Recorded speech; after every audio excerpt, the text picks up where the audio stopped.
Nah setelah hari itu, untuk beberapa hari bahkan beberapa minggu ke depan, bokapnya Sylvie tuh sakit tiba-tiba. Udah diperiksa ke dokter, dan dokter pun juga gak bisa ngasih keterangan kayak bokapnya kenapa gitu loh, sakit apa juga, diagnosisnya juga gak jelas gitu. Sampai suatu hari tiba-tiba ada cowok nih out of nowhere datang, namanya Herman. Umurnya pun juga cukup jauh lah sama Sylvie kan umurnya 18 kan. Herman tuh udah kayak 30-an ke atas gitu. Herman ngaku kalau dia tuh kerja sebagai peternak ayam yang sukses. Nah awalnya Sylvie keluarga tuh kayak nggak tahu tujuannya si Herman tuh datang apa, dan ternyata tiba-tiba banget Herman itu tuh datang buat ngelamar Sylvie. Nah Sylvie jelas-jelas nolak lah, karena kan dia juga nggak kenal sama Herman kan. Tapi anehnya kali ini nih ibunya Sylvie malah nggak nolak kayak biasanya. Tadi kan gue bilang tuh kayak ada cowok-cowok yang ngelamar Sylvie ditolak-tolakin mulu kan. Tapi untuk Herman ini nih, nyokapnya tuh kayak biasa aja gitu. Nyokapnya Sylvie tuh cuman kayak diem doang, ngangguk-ngangguk doang setiap si Herman ngomong. Terus akhirnya tiba-tiba Herman tuh pengen ketemu sama bokapnya Sylvie, dianterin lah ke kamar tidurnya.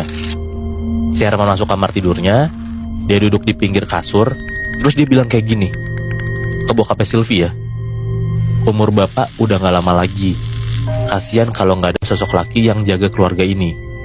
Nah bingung banget kayak tiba-tiba kenapa sih orang asing ngomong kayak gitu maksudnya apa kan.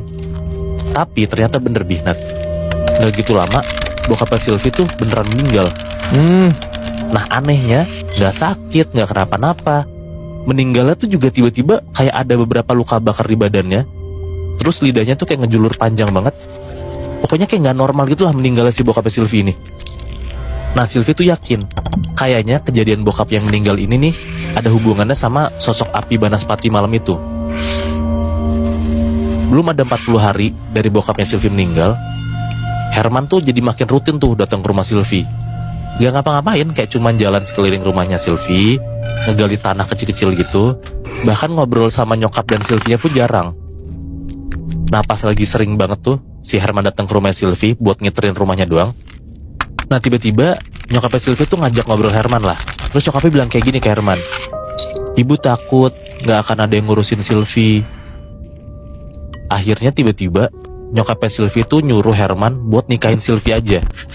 Jujur Sylvie dengar omongan nyokapnya tuh kayak pengen nolak banget lah, kayak kenapa tiba-tiba nyokap gue ngeyain gitu kan. Tapi katanya pas si Sylvie ini jabat tangan sama Herman, Sylvie tuh langsung lupa aja tuh sama niat barusan. Kayak pas lagi jabatan tangan kayak iya aja jadinya gitu loh. Nah kabar tiba-tiba si Sylvie ini mau nikah sama Herman tuh bener-bener ngejutin keluarga besar Sylvie lah. Bahkan kayak seluruh warga desa gitu.